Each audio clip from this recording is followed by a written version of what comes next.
So these are really tough issues to wrestle with. We need everybody to speak out, so yes. What would we do differently? We have to start thinking further ahead, and we can do it, and we must do it. The natural systems in jeopardy track, and Sally Ranney is going to be the moderator of that. And as you all know, Sally is the co-director of RDAE, and when she's not working on RDAE, she's actually also the CEO of Stillwater Preservations, a wetlands mitigation banking company. And actually, Sally got into this issue as a cattle rancher in Argentina. And she actually was just saying that she's going to be going to the Congo forest in the coming months on an expedition to study the great apes and work on sustainability issues. So she's the perfect moderator for this panel, and it's an amazing panel. So Sally, I'm going to invite you and the panelists up for a discussion.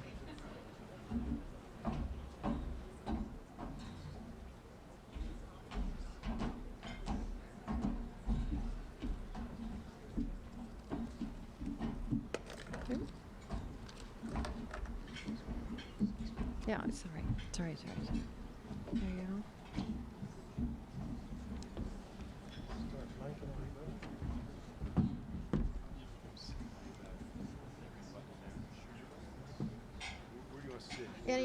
Any place is fine. Yeah. Oh, there is a place for me actually.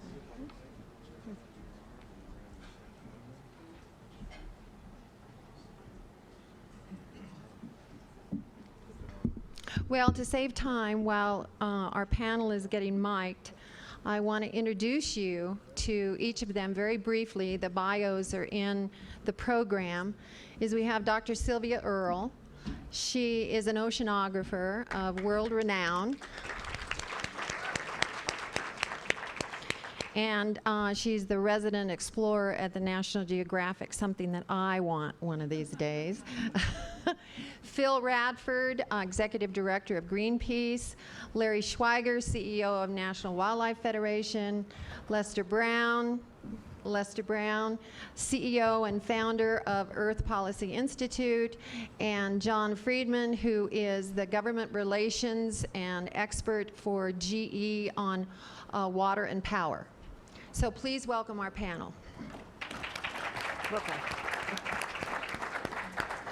Now, what we wanted to do today was cover the 5 major systems, natural systems, that really keep life on the planet going.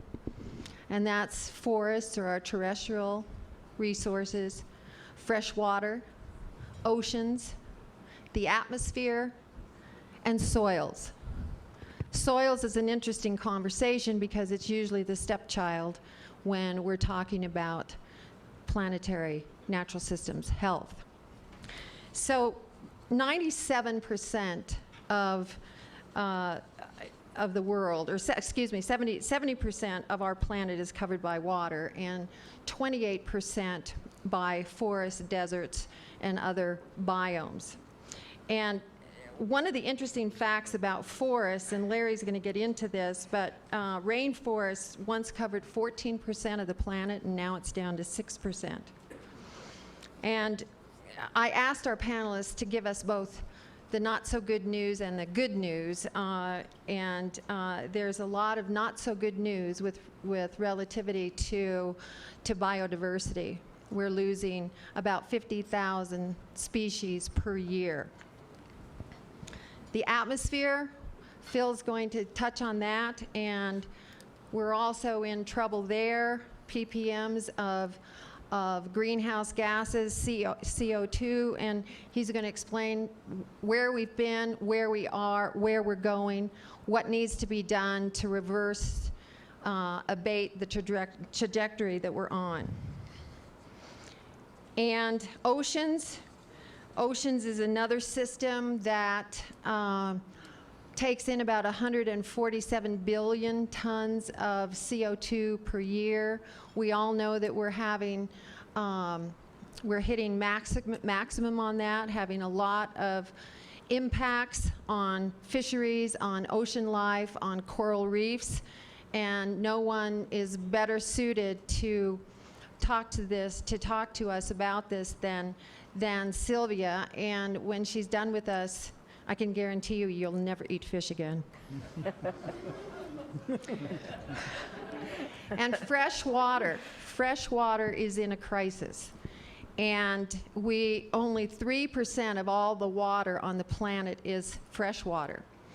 And we know that because of climate change that the freshwater regimes are changing. So John's going to tell us a little bit about what's happening, again, where we've been, where we are, and where we need to go, and some of the projects that he's been working on. He just told me he just got back from Saudi Arabia. So I'm going to give it over to the panel, and Larry, would you please go first? Sure, thank you. Get the slide up. Large-scale ecosystems are at risk around the world. The evidence is clear. If you were to try to illustrate for the average person what ecosystems look like today, this is kind of what their house would be for wildlife. The basic outline is still there, but there's some major pieces missing out of the structure and other parts of the structure in serious decline. That's true in so many places as you look around the world, and there are a number of reasons for that. These are the primary sources of stress: overfishing, toxic chemicals, land use changes, ecosystem breakdown, hydrologic changes, nutrients, invasive species, and then overlaying that is climate change or global warming. And when you look at the impact of climate change, about 20 to 30% of all plant and animal species face the risk of extinction if temperatures increase by 2.2 to 4 degrees Fahrenheit. We're well on the way to that, so we're going to be seeing enormous threats to the resources. We're entering a time of climate consequences. Nature is entering that same time frame. We can and must avoid that upper frame for the future of wildlife.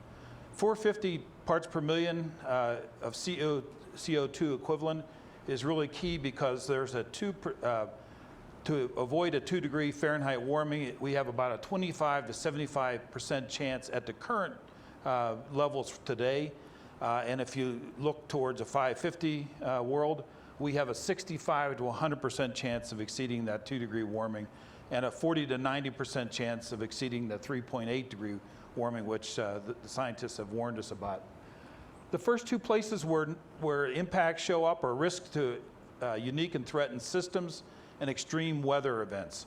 Those two from the most recent threat assessment report are the two that are most at risk. Wildlife are at risk from changing climate and habitat destruction.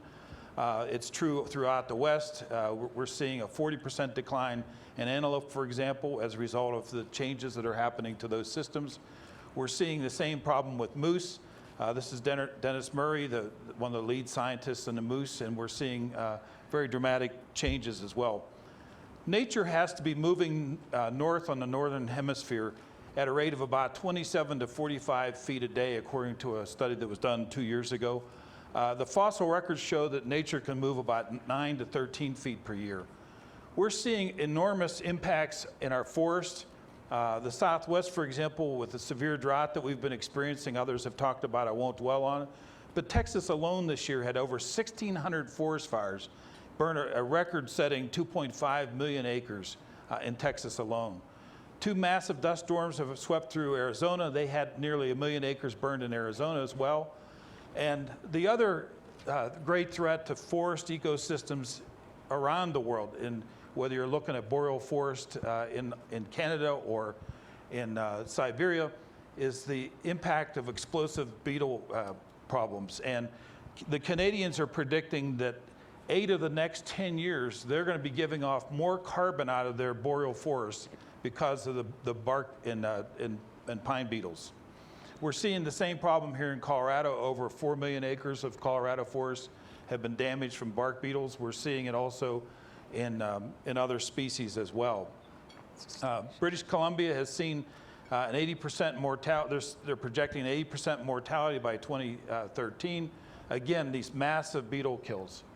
We're also experiencing megastorms, which have enormous impact on forests and wildlife and on our river systems. Clearly, the coast of Louisiana is one of those places that's been getting the double whammy. If you look at the amount of nutrients flowing down from the factory farms across the Midwest, the recent oil spill that occurred in the Gulf, and warmer water temperatures, all that culminates into this year probably the largest dead zone on record in the Gulf. Massive fish kills as a result of that damage that's been done. We also need to be investing in rechanneling, redirecting the lower Mississippi so that it rebuilds sediments to restore those areas. Coastal Louisiana is now a subject of penalties from BP, and we believe very strongly that those penalties ought to be used to restore those important systems. Chesapeake Bay is another great example of what's happening to ecosystems. The bay at one time was the most productive resource in terms of protein in the world. Today it's in very dramatic decline because of dead zones, the loss of forest, the damage to agricultural lands, and the warming of waters. All those things combine to have enormous impact on water resources. I'd like to say a word too about soils, both agricultural soils and forest soils. We need to work very hard to restore the black in our soils, both in our forests and our ag lands. It reduces water pollution. High carbon soils tend to reduce runoff and help agricultural crops survive during drought and also extreme rainfall events, which we've been having more of recently. The soil on the left is high carbon, the soil on the right is low carbon. We know how to do that. We need to take steps to do that. Protection and restoration of large-scale ecosystems needs to be one of our nation's top priorities and needs to be coupled up, I think, with new energy strategies. We need to end carbon pollution and pay for ecosystem restoration at the same time, because the ecosystems are in fact in great decline. If we don't work together, both the new energy community and those who are concerned with ecosystems, we will not win this battle. It's working together, all the communities coming together in a new way. Clearly, we are in economic hardship today. We need to be investing in these new solutions, not just in cutting government, but in finding ways of solving these enormous problems to our nation's ecosystems. I don't want to end on just science. It is a matter of moral and ethical responsibility. I believe very strongly that we have an obligation to our children and to our children's children. This happens to me, my youngest grandson, and I believe that we have an obligation to him and to all the other children of this world. And we need to work together and solve these great problems, and I think that the only way we do that is by being stubborn, by being persistent. Particularly today with the pressures that we're seeing, the denial that's going on, and the pressures that we're seeing in Washington, I feel very strongly that we have an opportunity, this generation has an opportunity to give nature its last chance. And I'll stop with that. Thank you.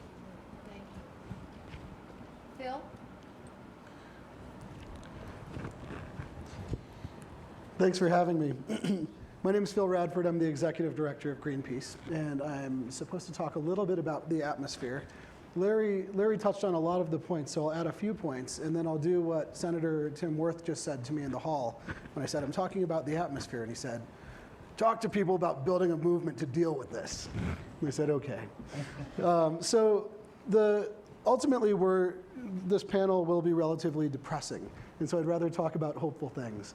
We're losing our species. Global warming could spiral out of control. 25 to 75% chance it could be really bad right now. 60 to 100% chance later if we get worse. And if you look at the Energy Information Administration's recent reports, the IEA, not the EIA, the IEA's recent reports, the amount of carbon pollution that is coming out of the electricity sector right now locks in about 80% of the warming that we would see from the electricity sector if we were to cap pollution by 2020 at about a level of 2 degrees of warming. So we want to get to 2 degrees of warming, as Larry said. To do that, we're already locked in 80% with the recent investments made in dirty energy like coal. We are at a point where we're close to the CO2 levels that we would want to see in 2020 right now because of all the growth, especially in China, even through a recession. And so we have a lot of work to do.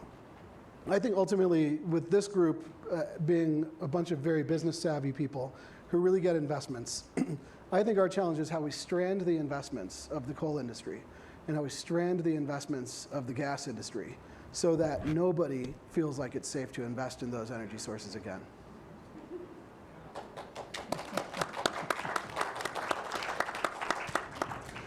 I grew up in Chicago, and yes, I'm like President Obama, except for I have a spine and I like fighting. But I grew up in Chicago, and when I was a kid, I kind of woke up to the fact that there are all these injustices in the world. And so I was born in Oak Park. Frank Lloyd Wright houses there. Ernest Hemingway was from there. And it was like a nice middle-class town. My dad taught math, and so I was just fine. And I started to realize that 1 in 18 black youth my age would die before they were 21, just 8 blocks from my house, because of gang warfare, because of pollution, all these factors. And then my family members started getting cancer. And then I found out that in that neighborhood, African American, low income neighborhood where all this injustice is happening, 8 blocks from my house, this huge multinational corporation wanted to put a toxic waste incinerator there. And I had no idea why my family was getting cancers, but I just kind of thought, if another kid my age over in that neighborhood doesn't hear that their mom got cancer, that's worth me fighting for. So my mom's friend would drag us to these incinerator hearings over and over and over. And we would testify. We were nervous as hell. There was this weird group called Greenpeace that would hang banners and teach us how to testify and teach us how to do press conferences. And we fought like crazy. And then one day, my friend's mom called and said, "We won." It's like, what? We won? From testifying and our voices shaking and standing up with little banners and fighting? And we won. And to me, that taught me a couple things. And one was that the people that you love and the places you're from are really worth fighting for. And 2 is that it doesn't take the Larrys and the Phils and the Lesses and everybody to make history like this. It takes a bunch of moms and a bunch of people that are willing to stand up and have faith that they have the power to change their health and their communities. So there's a ton of depressing information you're going to hear today. There is a ton of depressing information about the amount of carbon in the atmosphere. There's also a lot of really hopeful information you're going to hear. You're going to hear about the billions of dollars people are figuring out to leverage to get into the clean energy space. But I think the most important thing we need to hear is that it's going to take more than really smart entrepreneurs to beat the carbon industrial complex. It's going to take a movement of moms like my friend's mom, city by city, fighting every coal plant, fighting every fracking site. By the way, it's not fully regulated. There's this thing called the Safe Drinking Water Act that's important. And it's going to take that kind of fight. And that's the thing that gives me hope. You're going to hear here what's depressing. You're going to hear 90% of the predator fish in our oceans are gone. You're going to hear we're running out of topsoil. But the thing that we really need to take from here is the mothers and the kids and the normal people that have stood up and fought and that can bend that curve of carbon down like the civil rights bent the curve of history towards justice. Yes, and we'll share with you some of what is actually going on in that regard. Lester, soils, por favor.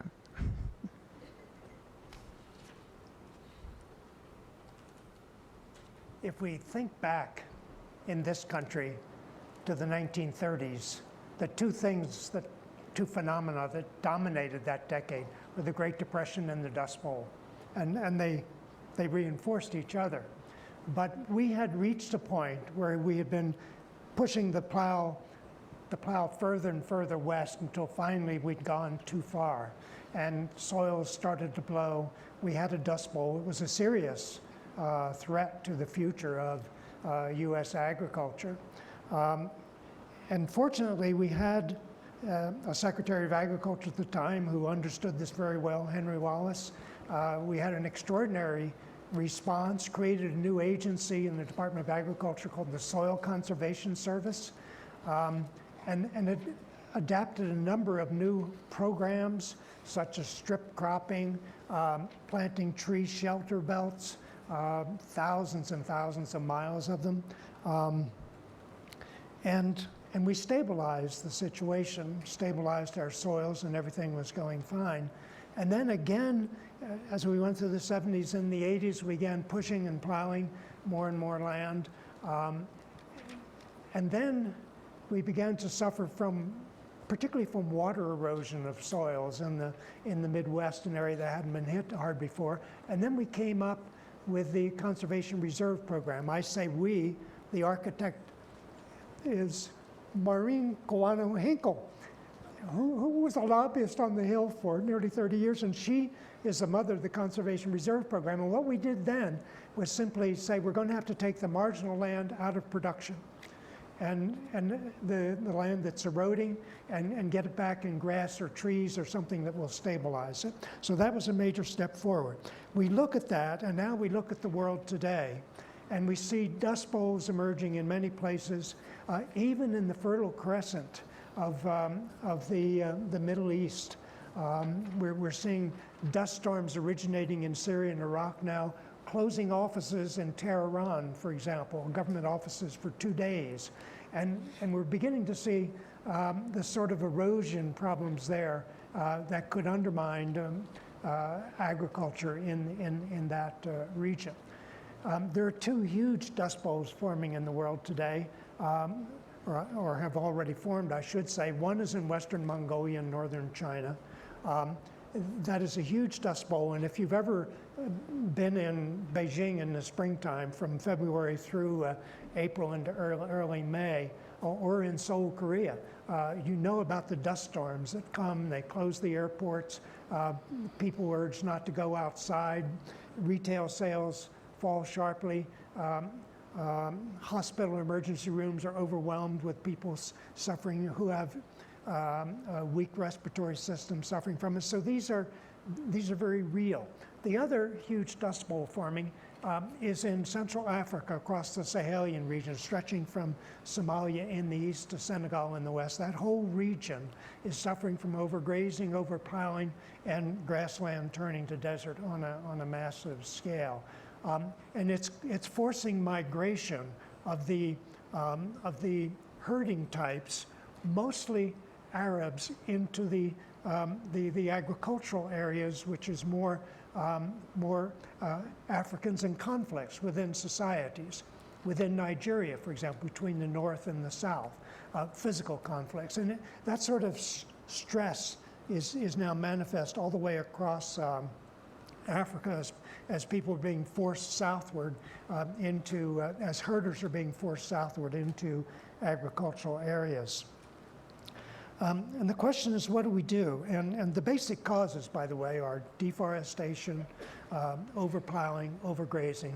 Basically, it's overcutting, overplowing, overgrazing. And we're not close to coming to terms with this. Even in China, where there's presumably a lot of control, they're not close to getting this situation under control, and certainly not in Africa. So it's one of the issues that should be in a much more prominent position on the global agenda. We know what has to be done. I mean, we've been through it in this country, and we had our Dust Bowl, and we stabilized it. We know what the technologies are, and we know what kind of an effort it's going to take. What we don't have are the institutions and in place to translate the technologies into stabilizing soils and conserving them. But the final point is that civilization rests on a 6-inch layer of topsoil that covers most of the planet. And that layer of topsoil built up over time as plants developed. This is in geological time. As plants developed stabilized soils, and then the more soils produced more plants, and then we had a heavily forested planet. One was covered where almost all the land was covered either by forest or by grassland. And now we're in the process of losing a lot of that. And it's kind of a quiet crisis, because it doesn't, unlike more extreme weather events, it doesn't make the news very often, but it's one of our big challenges. Thank you, thank you. And John, if you would address freshwater, there's a statement that Ben Franklin, in all of his wisdom, said, when the well is dry, we finally understand the worth of water. And when I said earlier, 97% of the water on the planet is salt water, 3% is fresh water. but about 2/3 of that is in ice, probably less now because of climate change. But we have 7 billion people that rely then on 1 to 1.5% of all the water on the planet that's freshwater. Please. Well, thank you, Sally. Yeah, we are facing a water challenge, freshwater challenge around the world, and a friend of mine who's a film producer just made a short video kind of framing out the challenge, and I think we'll just start with about 90 seconds of that, and then I'll talk about kind of what I see the solutions being.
So, you know, it is a thirsty planet, and that's why GE got into the water business over the past 10 years. And I'm just curious, how many of you before today knew that GE had a water business?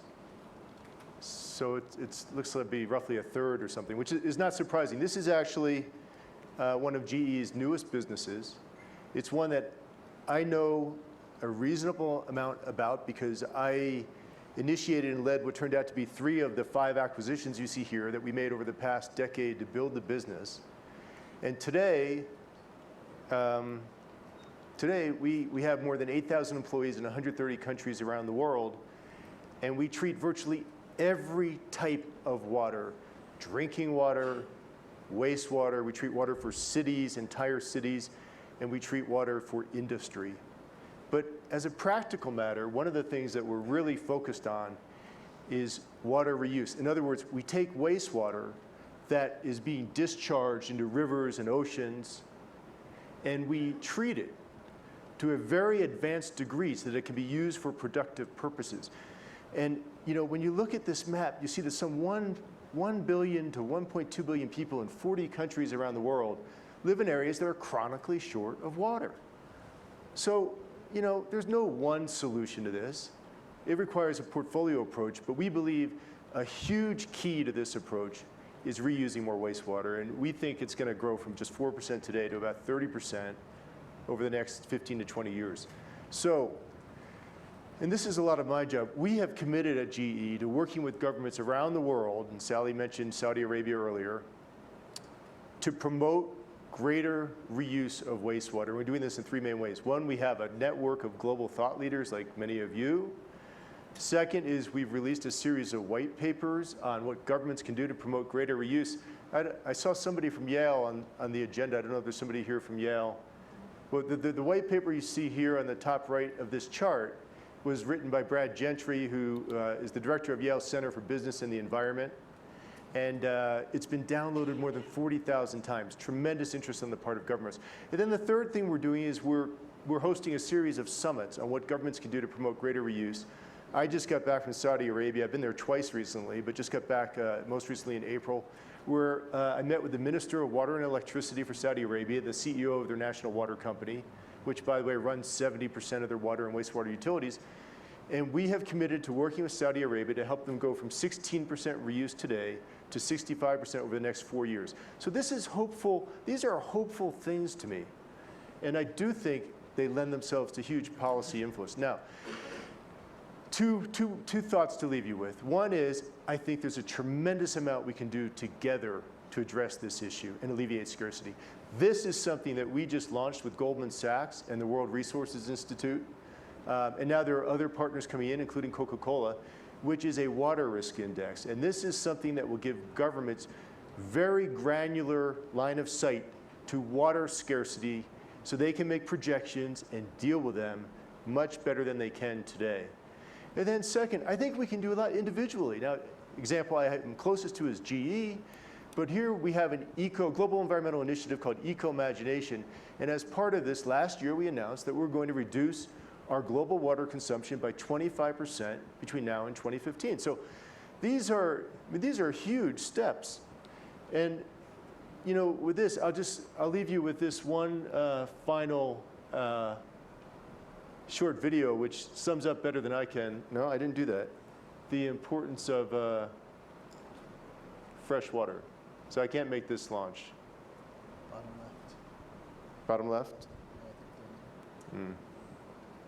Can you do it? Okay, it's not important.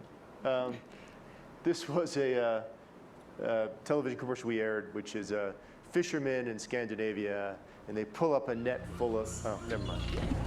Giving away the ending.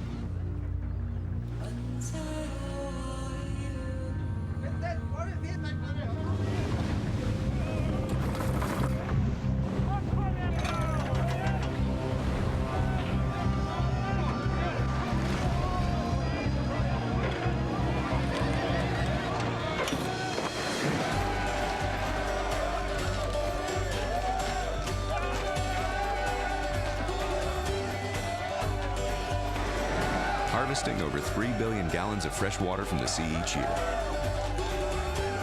Water desalination from GE. So my ending is there's a huge global challenge, but I honestly believe we have the technology we need to address it. It's a matter of will and also bringing down the cost curve and the energy consumption of this technology, which we're working on all the time. Thank you. Thank you, Tom. Thank you. And now Sylvia and Oceans, and she has been working tirelessly for 40 years. A few years. A few years on ocean issues. And so she has seen how things have degraded and what has happened to ocean resources over a long period of time. So she has memory of what's happening and also what needs to be done if we're going to reverse what's happening right now. Sylvia? Thanks, Sally, and to all of you during siesta time to come and think big thoughts. Mostly I want to talk about the good news, but I want to start just by putting a few things out there on the table, such as that 97% of the water isn't just water, it's life, it's home. Wherever there's water, there's likely to be life. There may be water without life, but there is no life without water. And this little speck in the universe, this little blue dot, is blessed with water. Think of the alternatives. There's a lot of water out there elsewhere, but as far as we know, not with a kind of system that keeps us alive. There may be life on Mars, there's water, there used to be an ocean, but this planet has a living system, the ocean, living fresh water too. We treat water as if it's ours alone. We are so single-minded about the way we treat fresh water. We dam it, we use it for power, we use it for agriculture, we take baths in it. We don't realize that that's home for somebody. You can't go to a stream or a river or a lake and fill a glass and have it just be water. It's filled with critters. It is. And the ocean, even more so. The greatest diversity of life is out there in the sea, far and away. In a single gulp of a whale shark, you may have as many of the main divisions of animal life as there are on all of the land put together. And the ocean is where it's at. Take away the ocean, you don't have a planet that works. Undermine the integrity of the ocean, change the acidity of the ocean, strip away life out of the ocean, and you've got a different place. And we have a different place today than the place that we call ocean that I knew as a child. The good news is, here's the good news. We know today things that nobody could know when I was a kid, that nobody could know 100 years ago or 1,000 years ago. And here's the other piece of good news. We're the only creatures on the planet with the capacity to know these things. There are a lot of smart animals out there. Dolphins, elephants. I know some fish that are pretty clever. And there are also some that are pretty old. Orange roughy are known to live maybe 2 centuries, older than your great-great-grandparents, maybe your great-great-great-grandparents. And they're still around. I mean, they were hatched at the time of the beginning of the Industrial Revolution, and they're still around, and they may know that things have changed, just as we know things have changed, but they don't know why. And they don't know what to do about it. We do know why. We have the ability to hold up the mirror. We have the ability to measure, to look back in records, to store knowledge, to access that data, to look at something called the geological record. You don't find dolphins able to do that. They may wonder where they came from, just as humans do. They may wonder where they're going, just as humans do. But we have the power to actually shape the future of the world. In their small ways, every creature does. Every creature has an impact, no exceptions. But we have a magnified impact, and we also have a magnified opportunity. When you look at what's happened to the world, to the ocean, the blue part, where it's not just 97% of the water, it's basically 97% of life on Earth. You have to think small to realize the magnitude of how much is out there in the ocean. The microbes, the plankton, the little guys that really make up the mass of life on Earth. And most of it, oh, by the way, lives in the dark because light penetrates only down about 1,000 feet. The average depth is 2.5 miles. Maximum is 7 miles. There's life from the surface to the greatest depths. So it's not just that in places like Washington, D.C., that things are in the dark. It's in the ocean. It's on this planet. We are so tied to the light, we don't think about what's going on out there in the great depths. And yet our power to get there has been compromised, I would say. We've invested mightily in going high in the sky, and it's paid off amazingly. We now can see the world from afar, hold the planet in our hands in ways that our predecessors simply could not imagine. And the new technologies that enable us to connect the dots to know what's happening instantaneously all over the world. If there's a dust storm in Africa, we know it. If there's a fire in Australia, we know it. We can put things together in ways not only that no other creature can, but that we couldn't do until right about now.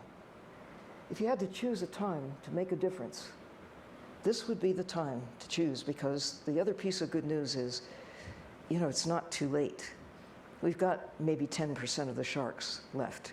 They're not all gone. Maybe 10% of the tunas are still swimming out there in the ocean. We haven't sushified all of them yet. When you think about what we did in a very short period of time to whales, the history goes back some 65 million years.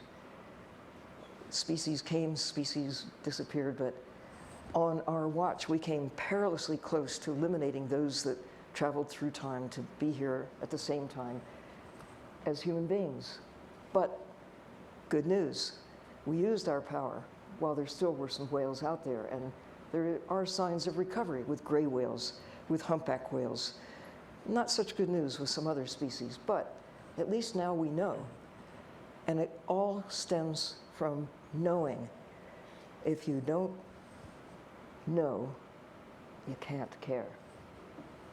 And if you don't care, well, things happen such as are happening in the world today. Looking at today's Wall Street Journal, not Wall Street Journal, New York Times, Francis Beinecke has this beautiful essay on drilling in the Arctic. Why would we even dream of doing that? We have one chance in the Arctic to get it right. Never before have we had access. It's an ocean. It's an ocean under that ice. Yes, there's oil, there's gas, there are fish, there are probably some crustaceans that are pretty tasty. But why can't we use those big brains of ours and show some healthy restraint? Keep something in the bank. Keep something in reserve.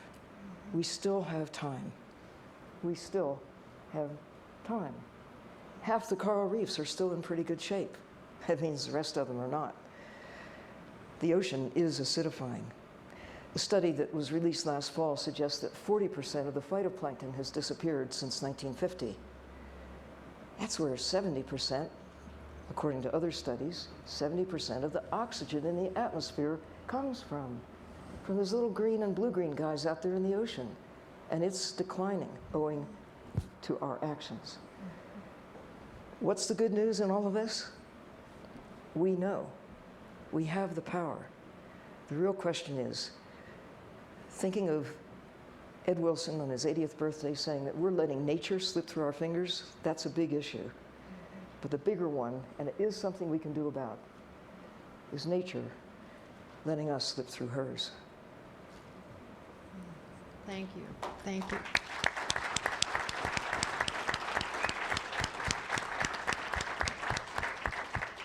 We've only got a few minutes left, and I want to ask a general question that anybody can answer. But do you think, I mean, there's a thread that's running through this conversation, and that is we need to move from consumerism to sustainability. And consumerism is tied with the population numbers as well as it is with affluent societies. It's exponential over time. Do you think that it is possible for 7 billion, soon to be 9 billion people, soon to be whatever it's going to be, can really live sustainably on this planet and preserve everything that we're talking about here, the life-giving forces and mechanisms, number one? And number two, what will that take at that scale to make that happen, and how quickly?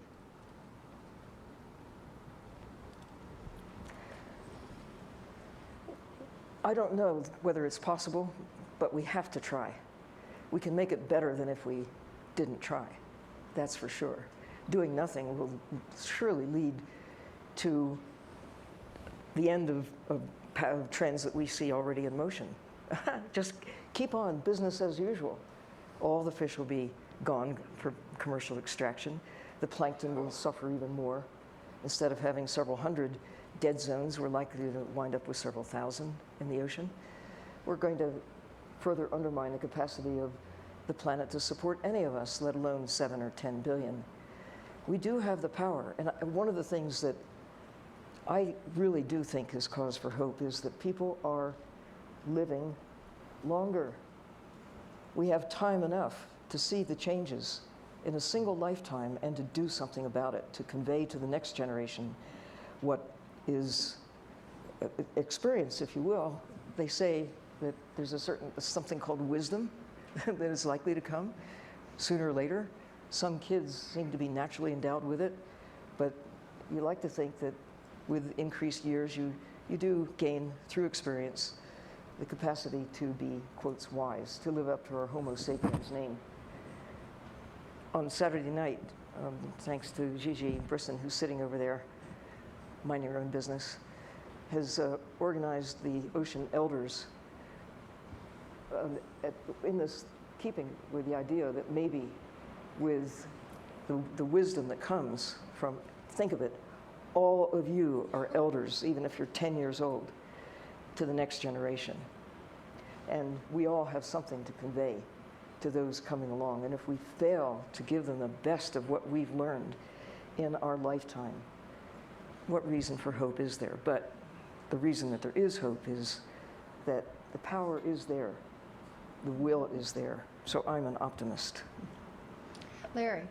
I just recently yesterday came back from the Wind River Reservation up in Wyoming, and spent several days with some of our Native American friends. One was Jason Baldes, who is working on his master's in wildlife management. But Jason was talking to me about the fact that his people have lived, the Shoshone Indians have lived on that land and lands adjacent to that area, for nearly 15,000 years. And they did so in a very sustainable way. And I think there's an important dimension of looking back, not just looking forward, but looking back and learning from some of the lessons of the past. And at one point, Jason said, we never plowed this land because this land was never meant to be plowed. And now they're plowing it. Now they've taken the water out of the Wind River and they've irrigated this land that should have never been plowed. And it really struck me that we need to be thinking a lot more clearly about the way we're treating these great landscapes. And I think we can learn a lot by looking back as well as looking forward and understanding and having the knowledge that Sylvia's talking about. We can bring all that together. Can we solve this problem? I think collectively we can find a new way of thinking about this. And that new way of thinking will lead to new actions and a whole new paradigm for human life on this planet. It has to come. If we don't do it the right way, we're going to see enormous consequence to my grandson and to all the children of this generation. And that new way of thinking really is actually ancient wisdom. And just Exactly. what you said about the grasslands. There's a quote that I love by a Pawnee chief that says, "Grass no good upside down." As he was watching the settlers come in and turning over the short and the long grass prairie. So, and I'd like to close, because I'm being told to right now, I'd like to close with saying, following up on a comment that Phil said and what Tim Wirth counseled him on in the hallway about a movement. When you think about a democracy, a republic, a pluralistic system, and we have the opportunity to step in and make changes. Think of the social movements that have moved history in this country, the women's movement, the environmental movement, the civil rights movement, even suffrage. And what was it? It was people getting to a point where they could no longer tolerate an injustice. And at that moment, they stood up, they stood forward, and the stubbornness quote that you had, and they were stubborn, and they prevailed. Things changed. And we're right on the cusp of that now, of creating a movement for climate change action. And this is not just about women or just about civil rights. This is about a livable planet. There is no better time to get engaged than now. So thank you for being here for our panel. Thank you very much. So these are really tough issues to wrestle with. We need everybody to speak out. So yes. What would we do differently? We have to start thinking further ahead. And we can do it, and we must do it.